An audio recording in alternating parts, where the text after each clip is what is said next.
मेरे भाइयों और बहनों, दुनिया भर में अच्छे लोग भी हैं और बुरे लोग भी हैं। हम सबको एक अच्छा इंसान बनने की कोशिश करनी चाहिए, खास तौर पर अगर हम उस दिन के बारे में फिक्रमंद हैं जब हम अल्लाह से मुलाकात करेंगे। इसीलिए रसूल अल्लाह ने फरमाया, जो शख्स अल्लाह और आखिरत के दिन पर ईमान रखता है उसे चाहिए कि या तो अच्छी बात करे या खामोश रहे। आखिरत के दिन पर ईमान रखने का मतलब यह है कि आप यकीन रखते हैं कि कोई आपके अमाल का हिसाब लेगा, कोई आपको आपके किए गए अमाल के लिए जवाबदेह ठहराएगा। यही चीज एक मोमिन को उस शख्स से अलग करती है जो ईमान नहीं रखता। जो लोग ये समझते हैं कि उन्हें किसी के सामने जवाबदेह नहीं होना, वो जुल्म करते हैं, दूसरों को नुकसान पहुंचाते हैं और अपने आप को बड़ा समझते हैं। वो भूल जाते हैं कि अल्लाह हर चीज देख रहा है और उन्हें एक वक्त तक मोहलत दे रहा है। अल्लाह के नजदीक हर चीज का एक वक्त मुकर्रर है और उस दिन सबका हिसाब होगा। अल्लाह फरमाता है कि वो आजमाइश के लिए मोहलत देता है ताकि वो सब कुछ पूरा हो जो पूरा होना है। कुछ लोग इस आजमाइश में कामयाब होंगे और कुछ नाकाम। अब सवाल यह है कि हम कहां खड़े हैं।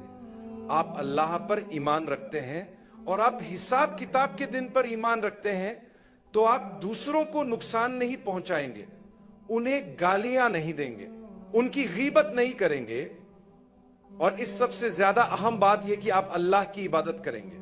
आप अल्लाह की इस तरह इबादत करेंगे कि आपको यकीन हो कि जब आप उसके पास वापस जाएंगे तो आपके पास अल्लाह के सामने पेश करने के लिए कुछ होगा। जब कोई शख्स गुनाह करता है और वो मोमिन होता है तो वो अपना गुनाह छुपकर करता है और अपने गुनाह पर शर्मिंदा होता है। ये इस बात की अलामत है कि उसके दिल में ईमान है।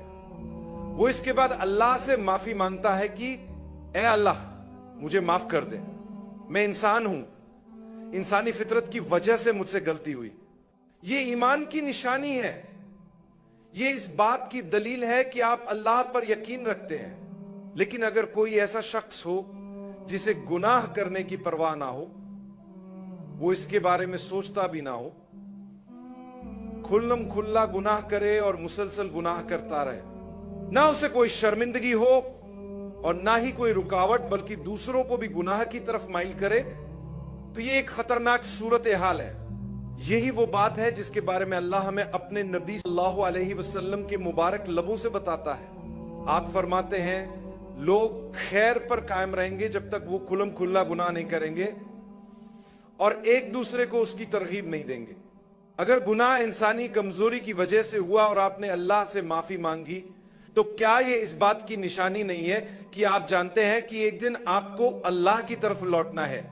जब हमारी आंखें बंद होंगी तो हम अल्लाह के पास जाएंगे।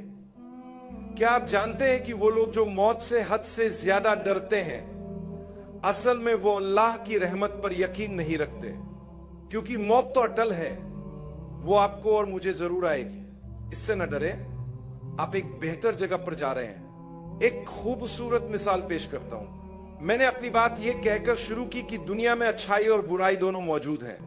कुछ जालिम हैं और कुछ ऐसे अच्छे लोग हैं जो सीधे रास्ते पर चलते हैं और इंसाफ पर कायम रहते हैं, चाहे उनके खिलाफ ही क्यों ना हो। तारीख के आगाज से लेकर आज तक सबसे बदतरीन लोगों में से एक शख्स फिरौन था। फिरौन इतना बदतरीन था कि खुद को रब समझता था। वो अपनी कौम से कहता था, ए मेरी कौम, खास तौर पर अपने साथियों और हुकूमती एहलकारों से जिन्हें अरबी में अलमना कहा गया है। फिरौन ने उनसे कहा, ए मेरे साथियों, मैं तुम्हारे लिए अपने अलावा कोई और माबूद नहीं जानता जिसकी तुम इबादत करो। यह कितनी बड़ी तकब्बुर की बात थी। और वो जानता था कि वो एक इंसान है। उसने अपने गुरूर की वजह से एक ऐसा निजाम बना लिया जहां सबको उसी की इबादत करनी थी। जब कोई चीज एक से ज्यादा नस्लों तक चलती रहे तो नई नस्लों से मामूली समझने लगती है और ये सोचती है कि यही दुरुस्त है। यही वजह है कि इस्लाम सिखाता है कि आप अपने अकीदे के बारे में सवाल करें। जब आपको किसी चीज के बारे में शुबहा हो या कुछ गलत महसूस हो तो आप सवाल करें ताकि सही जवाब मालूम हो। यही तरीका है कि लोग सीधे रास्ते पर आ सकते हैं। डरने की जरूरत नहीं, इस्लाम के पास तमाम सवालों के जवाब मौजूद हैं। यही वजह है कि जब लोग नहीं जानते और आप उनसे पूछते हैं कि हमें 5 वक्त नमाज क्यों पढ़नी है, तो वो कहते हैं चुप रहो, ये सवाल मत करो। मैं ये सवाल इसलिए नहीं कर रहा कि नमाज ना पढ़ूं, मैं पढ़ूंगा, बस जानना चाहता हूं कि इसकी हिकमत क्या है। इसी तरह बच्चे सवाल करते हैं कि हमें हलाल खाना क्यों खाना है। वो ये इसलिए नहीं पूछते कि हलाल खाना नहीं खाना, बल्कि इसलिए कि वो जानना चाहते हैं। उन्हें सवाल करने से मत रोके और ना डांटे, क्योंकि अगर आपने उनके सवालों के जवाब ना दिए तो वो शायद भटक जाए। आप अल्लाह से मांगे, अल्लाह जवाब देगा, आपको जवाबात मिल जाएंगे। तो फरौन लोगों को कायल करने लगा कि वही खुदा है और लोग उसकी इबादत करने लगे। अल्लाह ने हजरत मूसा और उनके भाई हजरत हारून को भेजा। वो शुरू में घबराए हुए थे इस बात पर कि शायद फिरौन उनकी बात को कबूल ना करे। अल्लाह ने फरमाया, जाओ, मैं तुम्हारे साथ हूं, मैं सुन रहा हूं और देख रहा हूं और मैं तुम्हारी मदद करूंगा। वो कहां जा रहे थे? वो वक्त के बदतरीन आदमी के पास जा रहे थे, जबकि वो खुद वक्त के बेहतरीन लोग थे। फरौन ने जादूगरों को इकट्ठा किया जो हजारों की तादाद में थे। वो जादूगर आए जो फिरौन की इबादत करते थे और जादू के माहिर थे। उन्होंने अपनी लाठियां और रस्सियां फेंकी जो लोगों को सांपों की तरह दिखाई दी। हजरत मूसा को हुक्म दिया गया कि अपनी लाठी डालें। जैसे ही उन्होंने लाठी डाली, वो एक बड़ा सांप बन गई जिसने जादूगरों की सब चीजों को निगल लिया। ये देखकर जादूगर हैरान रह गए। वो समझ गए कि ये जादू नहीं है। फौरन वो अल्लाह के सामने सजदे में गिर गए और कहने लगे, हम तमाम जहानों के रब पर ईमान लाते हैं। उन्होंने वजाहत की कि वो मूसा और हारून के रब पर ईमान लाते हैं, ना कि इस फिरौन पर। फिरौन गुस्से में आ गया और कहने लगा, मैं तुम सबको सूली चढ़ाऊंगा। हमारी जिंदगी में भी ऐसे लोग हमें डराते हैं जो फिरौन जैसे बड़े नहीं होते बल्कि उससे भी कमतर और मामूली होते हैं। हमें उनसे डरने की जरूरत नहीं। उनकी धमकियों से खौफजदा न हो, उनकी छोटी मोटी बातों की परवाह न करें, फिक्र न करें। अल्लाह मौजूद है, वो आपको फतह अता करेगा। फिरौन कहने लगा, मैं तुम्हारा इलाज कर दूंगा, मैं तुम्हें दिखाऊंगा कि मैं क्या करने वाला हूं। मैं तुम्हारे हाथ और पांव काट दूंगा, तुम्हें सजाएं दूंगा। लेकिन जानते हो उन्होंने क्या कहा? उन्होंने कहा, कोई मसला नहीं, जो करना है कर लो। उन्होंने कहा कि दुनिया में तुम्हारा बस थोड़ा सा इख्तियार है, लेकिन आखिरत में तुम कभी कामयाब नहीं हो सकते। आखिरत में तुम हमारा कुछ नहीं बिगाड़ सकते। अल्लाह ताला ने उन जादूगरों को जिन्हें बाद में कत्ल किया गया, जन्नत अता की। उन्होंने सिर्फ 2 काम किए। उन्होंने अपनी पूरी जिंदगी में सिर्फ एक सजदा किया और वो अल्लाह के लिए अपने ईमान पर डटे रहे। उन्होंने अल्लाह के लिए अपने ईमान पर साबित कदमी दिखाई और सिर्फ एक सजदा किया और उन्हें जन्नत अता हुई। मैं आपसे एक सवाल पूछता हूं और यही बात मैं उजागर करना चाहता हूं। आपने अपनी जिंदगी में अल्लाह के लिए कितने सजदे किए हैं?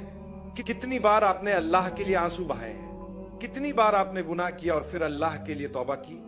बेशक आपने 12 ऐसा किया होगा।